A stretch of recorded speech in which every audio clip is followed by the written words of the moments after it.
Hello bachcho, how are you doing? I hope you all are doing fine. So today's topic I'm going to begin is nutrition in plants. So what is the aim to learn behind this chapter? Bachcho, our aim is to teach you about nutrition, types of nutrition and mineral nutrition. So let's start with warm-up exercise. Complete the table. So what you have to do, in this table you have to just give the type of plant, size, branching place, stem color and type. And in second exercise you have to give two examples of each. Right? So let's move to nutrition. I'm going to tell you about this. Let's start reading. You have already learnt in previous classes, all living organisms need energy to perform various activities. So, जो भी living organisms हैं, living beings, उनके लिए energy के लिए हमें क्या चाहिए? हाँ जी, तो हमें न्यूट्रिशन चाहिए और हमें अगर परफॉर्म करना है तो energy is the basic need of ours, है ना? हम सबकी बेसिक नीड क्या है? Energy. So they obtain this energy from the food they eat. हम जो खाना खाते हैं उसी से हमें एनर्जी मिलती है. जैसे कि आप देखते हो ना, आपने खाना नहीं खाया होता तो आप कितना लो फील करते हो.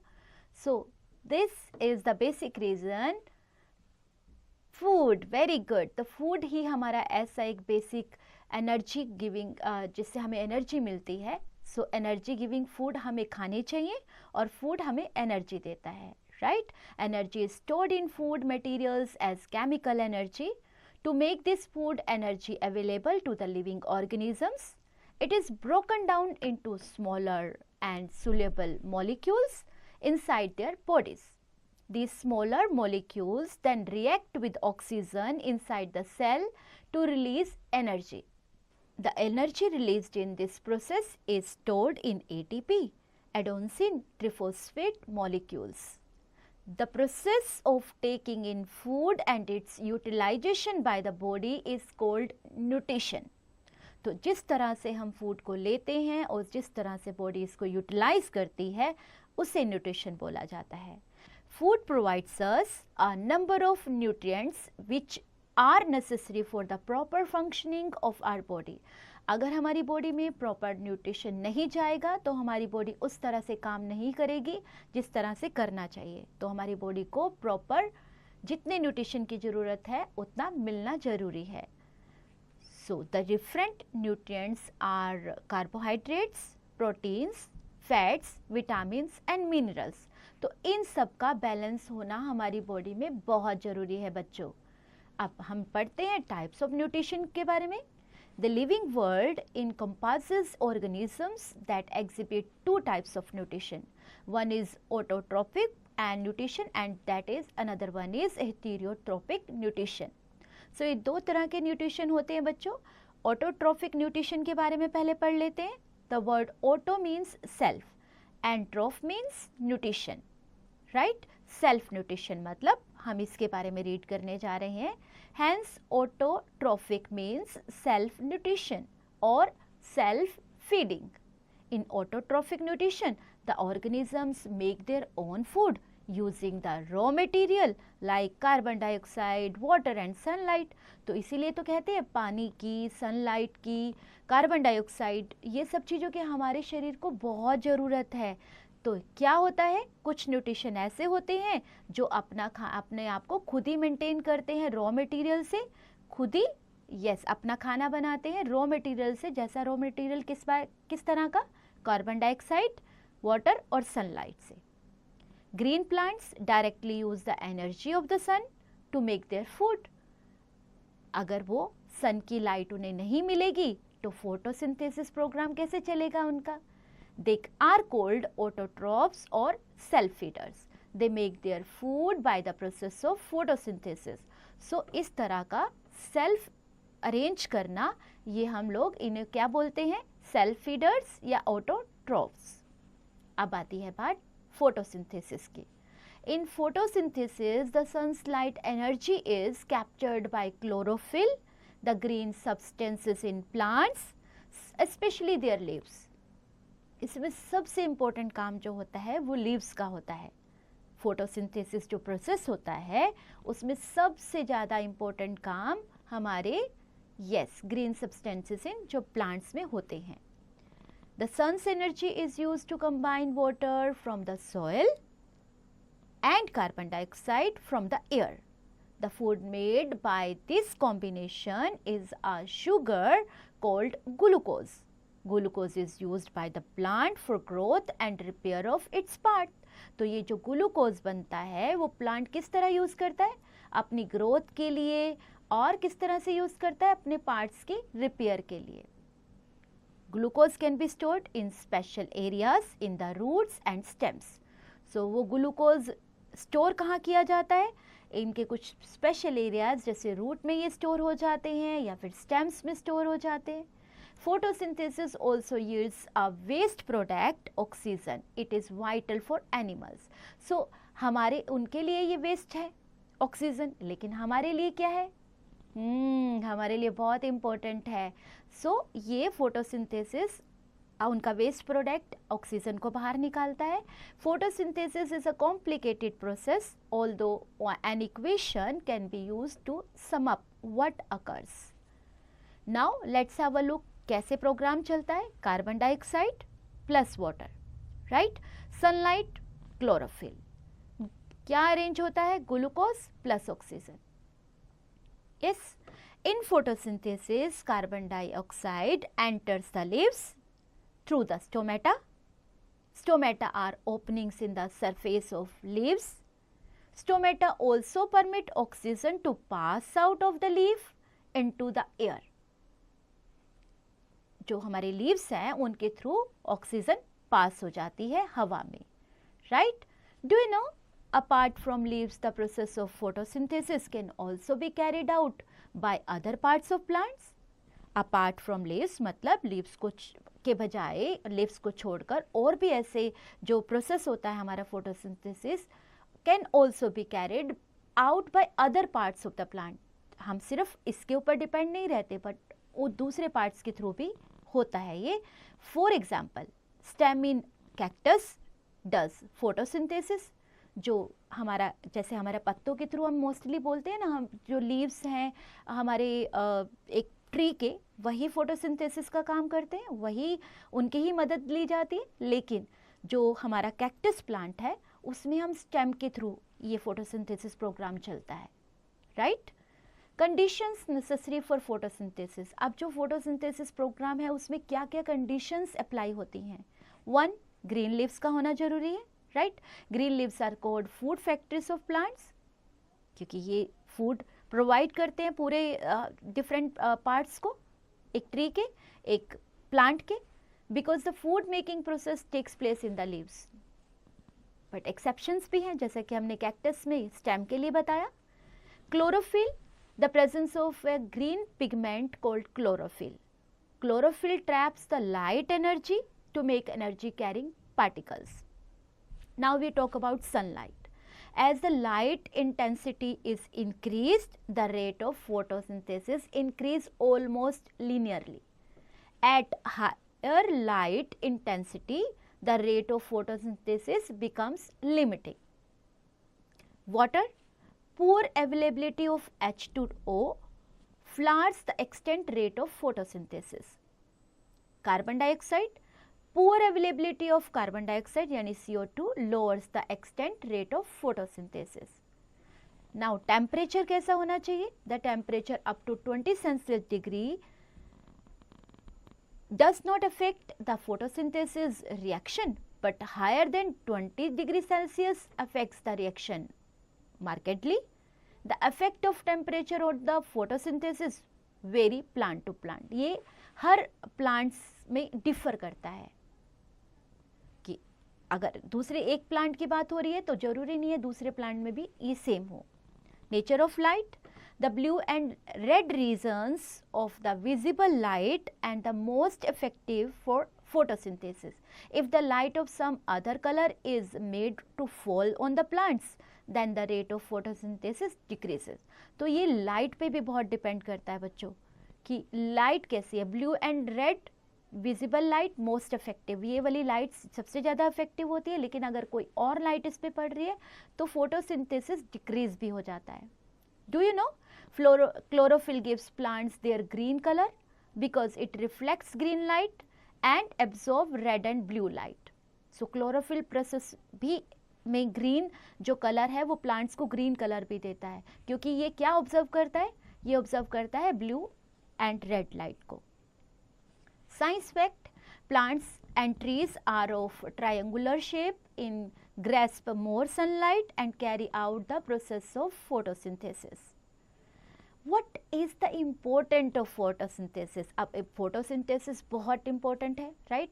Importance क्या क्या है उसकी, ये पढ़ते हैं अभी बच्चों.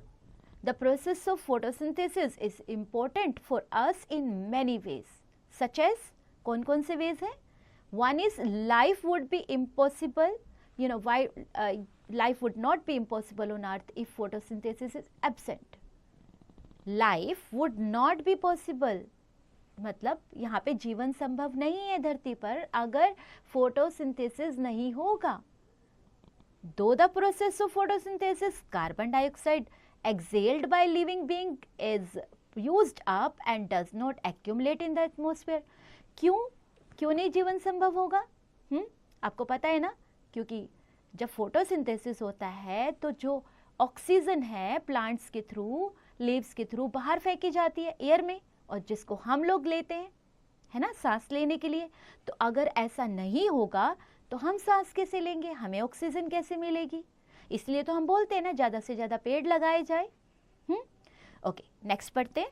Due to the process of photosynthesis, fresh oxygen produced by plants is inhaled by living beings. Yes, ये तो मैंने अभी आपको बताया, क्योंकि यही तो हमारा जीवन है. हमें ऑक्सीजन मिलेगी और पौधों को क्या चाहिए, प्लांट्स को क्या चाहिए, जो हम छोड़ते हैं, हमारी गंदी वायु, जो कार्बन डाइऑक्साइड हमारे अंदर से जाती है, वो उनके लिए ज़रूरी है, और जो वो छोड़ते हैं उनके लिए ज़रूरत नहीं है जिस ऑक्सीजन की, वो हमें दे देते हैं. तो हम एक दूसरे पे डिपेंडेंट है ना बच्चों. तो जीवन पॉसिबल तो ऑटोमेटिकली हो गया कि हमारा जीवन पॉसिबल ही नहीं है अगर फोटोसिंथेसिस प्रोग्राम नहीं होता.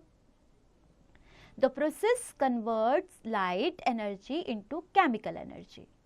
राइट, ये सब चीज़ों से आपको पता चलता है कि फोटोसिंथेसिस कितना जरूरी है. Activity time.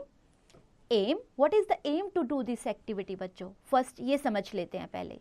To show that only green plants can photosynthesize. ये सिर्फ ग्रीन प्लांट्स के थ्रू ही होता है, ये हमारा एम है आपको दिखाना. मटेरियल्स क्या क्या रिक्वायर्ड है? A leaf with 2 colours, beaker stand, Bunsen burner, water test tube and ethanol and iodine solution. ये सब चीज़ें रिक्वायर्ड है, पहले से कलेक्ट कर लीजिएगा. राइट, प्रोसीजर क्या है, कैसे करेंगे इस एक्टिविटी को?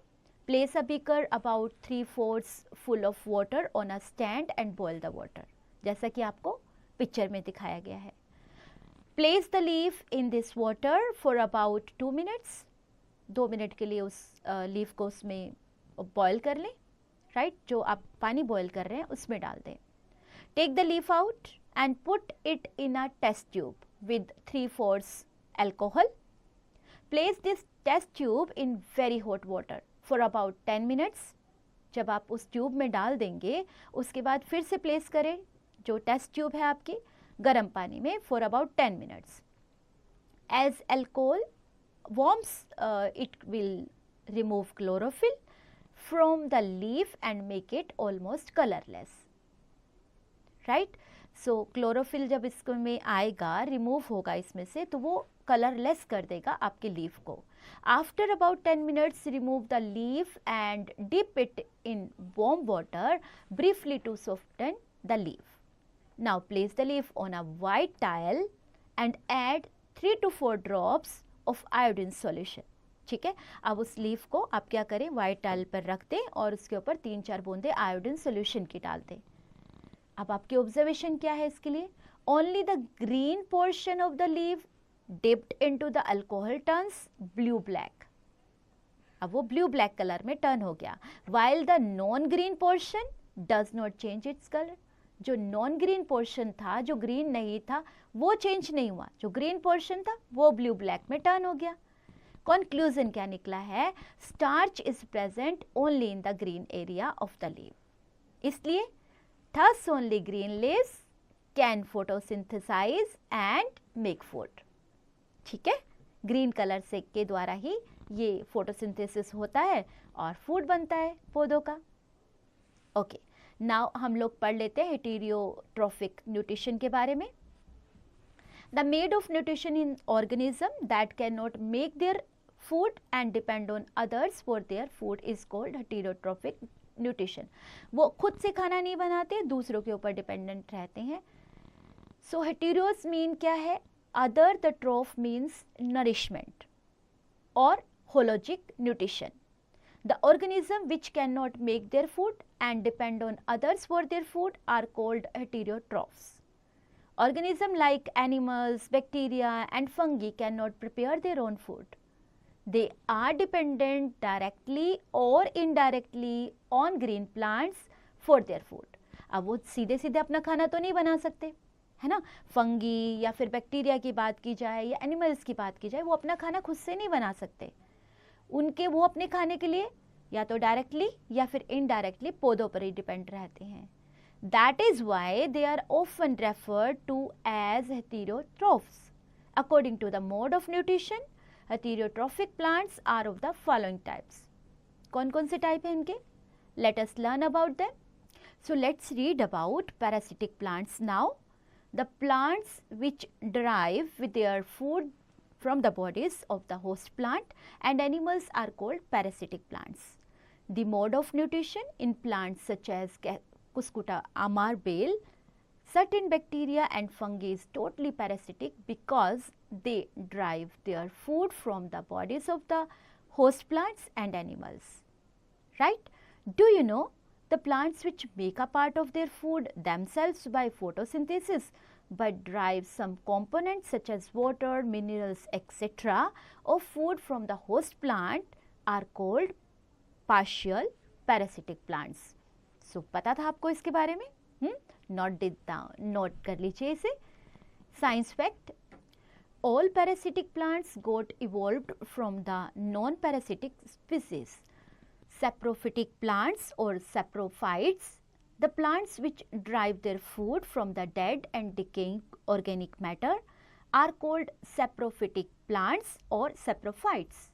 The mode of nutrition in plants such as mushrooms and some bacteria, for example Lactobacillus and Acetobacter, is saprophytic because they derive their food from the dead and decayed organic matter. Fungi are capable of digesting dead and decaying matter. The fungi produce, digestive juices which converts the dead and decaying matter into sugar, which can be then used as food by these plants. Fungi are also called saprotrophs. So इन्हें भी saprotrophs बोला जाता है, right? जो अपना खाना खुद बनाते हैं. Insectivorous and carnivorous plants.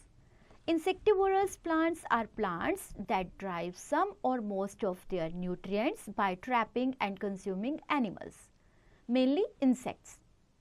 सबसे ज़्यादा insects इसमें include होते हैं. Due to this hunting activity, these plants are also called carnivorous plants. For example, Venus flytrap and pitcher plants. These plants are usually green, so they can make their own food. Because आपने पहले भी पढ़ा है कि green plants अपना खाना खुद बनाते हैं, right? However, the soil in which they grow is sometimes deficient in certain nutrients, especially nitrogen. Hence, these plants need to obtain these nutrients from outside sources. तो उसमें कुछ like जो soil होती है, जो मिट्टी होती है, उसमें इन सब की deficiency के कारण, like nutrients की deficiency के कारण, स्पेशली जो नाइट्रोजन न्यूट्रिएंट होता है उसकी डेफिशिएंसी की वजह से इन लोगों को जो वो न्यूट्रिएंट है वो बाहर साइड किसी आउटसाइड सोर्स से कलेक्ट करना पड़ता है, राइट? ओके, तो हम लोग अभी पढ़ेंगे सिम्बायोटिक प्लांट्स के बारे में. The plants which mutually benefit from each other are called symbiotic plants. Symbiotic plants live together and share both shelter and nutrients.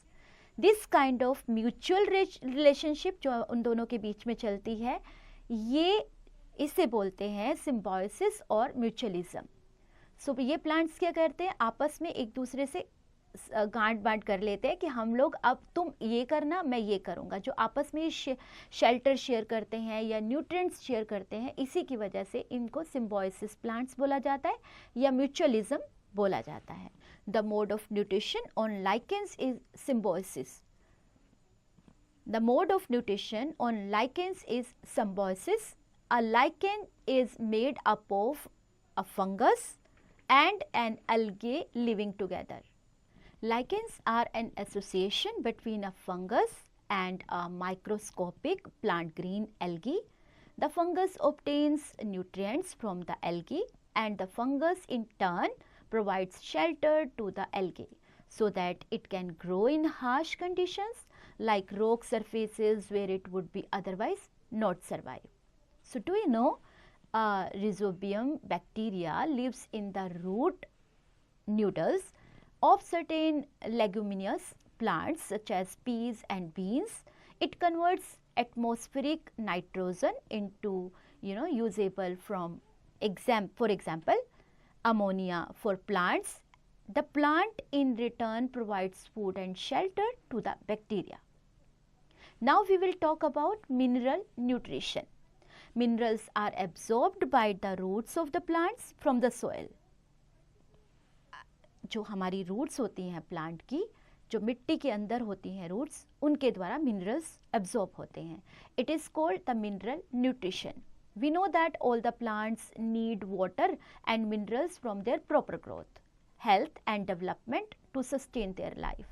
As the plants or the crops keep absorbing the minerals from soil, they are needed in an adequate quantity in the soil. The balance of minerals in the soil should be maintained to fulfill its need. And these are, there are two methods by which the balancing of minerals in the soil is maintained. कौन कौन से हैं वो दो तरीके जिस तरह इस बैलेंस को मेंटेन करके रख सकते हैं न्यूट्रिएंट्स को under soil. They are, one is symbiotic relationship of bacteria and leguminous plants. Plants such as peas, grams, beans, etc. are called leguminous plants. The leguminous plants have root nodules and in which Rhizobium bacteria are present. These bacteria are capable of converting the atmospheric nitrogen into soluble form. Then they supply the nitrogen to the plants and in return leguminous plants provide shelter and food to the bacteria as they are not capable of making their food. So उनको वो लोग जो अपना खाना खुद नहीं बना सकते, उनको वो हेल्प करते हैं, कैपेबल बनाते हैं उनका खाना बनाने में. Addition of manures and fertilizers. We know that these are commonly added by the farmers in their fields. जैसे जनरली आप देखते हो किसान अपने खेतों में खाद डालते हैं, फर्टिलाइज़र अगर उसको उपजाऊ बनाए रखना है. They use them to increase the productivity of their crops. Manure is added to the soil before growing a crop and the fertilizer is added when the crop is in a growing stage. Fertilizers contain mineral nutrients such as potassium, phosphorus, nitrogen, etc. Hence, they enrich the soil with certain nutrients and increase the productivity of crops. तो इस तरह ये डालने से बहुत सारे हमारे nutrients और इंक्रीज हो जाते हैं हमारी सॉइल में और जो हमारी फसलें हैं उनकी प्रोडक्टिविटी भी अच्छी होती है. सो नाउ रिविज़न टाइम बच्चों. This revision time will make you understand जो भी आपने चैप्टर में पढ़ा है, जो भी आपने अब तक सुना है उसको एक बार दोबारा रिवाइज करते हैं. The process of taking food and its utilisation by the body is called nutrition. There are two types of nutrition. One is autotrophic nutrition and another is stereotrophic nutrition. In autotrophic nutrition, The organism makes its own food using carbon dioxide, water and sunlight. Heterotrophic nutrition allows an organism to depend on the other organism for their nutrition. Plants which take their nutrition from small animals such as insect are known as insectivorous plants. The process by which green plants make their food is called photosynthesis. Energy for photosynthesis is obtained from sunlight trapped by chlorophyll. The absorption of minerals by the roots of the plants from the soil is called mineral nutrition. Right, bachcho? So now you have some exercises, bachcho, which you will try yourself. And this will give you practice. जो भी आपने chapter में read किया है उसकी practice के लिए आपको बहुत हेल्प करेगा, और इसके लिए आपको चैप्टर्स दोबारा पढ़ने की ज़रूरत पड़े तो ज़रूर पढ़िएगा. Right. So exercise 1 is what you have to do in this. darken the circle with correct option in the OMR sheet. So आप जो भी ऑप्शन चूज़ करें वो आप OMR sheet फिल करें ऑप्शन वाइज. लाइक आप फर्स्ट क्वेश्चन में suppose आप ऑप्शन सी चूज़ करते हैं या ऑप्शन बी चूज़ कर रहे हैं, तो अकॉर्डिंगली जो OMR शीट आपको दी गई है उसमें भी आप उसे डार्कन कर दें, उस ऑप्शन को पेंसिल से उसे डार्क कर दें. Right. And in B part fill in the blanks. आप इन ब्लैंक्स को फिल करेंगे आपके चैप्टर की इंफॉर्मेशन के according. For example there are 2 types of nutrition dash and dash. So this knowledge is given in your chapter. Pick the words and fill the blanks. Right. Okay. In third part, C part, state T for true and F for false statement against जो भी आपको statement दी गई है. इस statement को हमने pick किया है चैप्टर से. आप इन स्टेटमेंट्स को चेक करें. If you find that good, I mean true, तो आप उसके सामने ट्रू मेंशन करें, T मेंशन करें. अदरवाइज अगर आपको लगता है ये गलत है तो आप F मेंशन करें for false. Very short answer type question. इसमें बहुत 1 लाइन में आपको आंसर कर सकते हैं, कुछ वर्ड्स में से आंसर कर सकते हैं. तो ये बहुत छोटे आंसर्स हैं, इनको बड़ा मत करिएगा. And now we have long answer type questions. इन क्वेश्चंस को आप 3 to 4 सेंटेंसेस में कंप्लीट कर सकते हैं. For example define nutrition. पहले आप न्यूट्रिशन के बारे में बताएंगे. Then what are different types of nutrition. यहाँ पे आप न्यूट्रिशन की टाइप्स को भी डिफाइन करेंगे. Right. So these are long answer and you can write them in your notebook. Now there is an activity बच्चों. Visit a nursery or community park and observe the ways various plants are grown there. Carefully note which plants are taken special care and why. So आप nursery में जाएंगे, वहाँ पे देखेंगे अलग अलग तरह के बहुत सारे प्लांट्स होते हैं बच्चों. वहाँ जाने के बाद आप ये देखिएगा किस प्लांट को स्पेशल केयर में रखा गया है. And take help of the caretaker. जो भी वहाँ पे आपको गार्डनर मिलेंगे या कोई केयर टेकर हैं उनसे हेल्प लीजिए. And record your findings in a notebook. आप अपनी नोटबुक में इसे मेंशन करें. होमवर्क क्या है बच्चों आपके लिए? आपको एक पैराग्राफ लिखना है. Write a paragraph on plants are green field. And green friends के बारे में, हमारे ग्रीन फ्रेंड्स हमारे प्लांट्स हैं, इसको मेंशन करते हुए टॉपिक लीजिए और इनके बारे में एक पैराग्राफ बनाइए. Also represent your views before the class on the same. जो आप पैराग्राफ बनाएं उसको अपनी क्लास में पढ़ के सुनाइए. उनसे अपने व्यूज़ उसके बारे में बताइए कि कैसे वो आपके ग्रीन फ्रेंड्स हैं. And have fun, enjoy.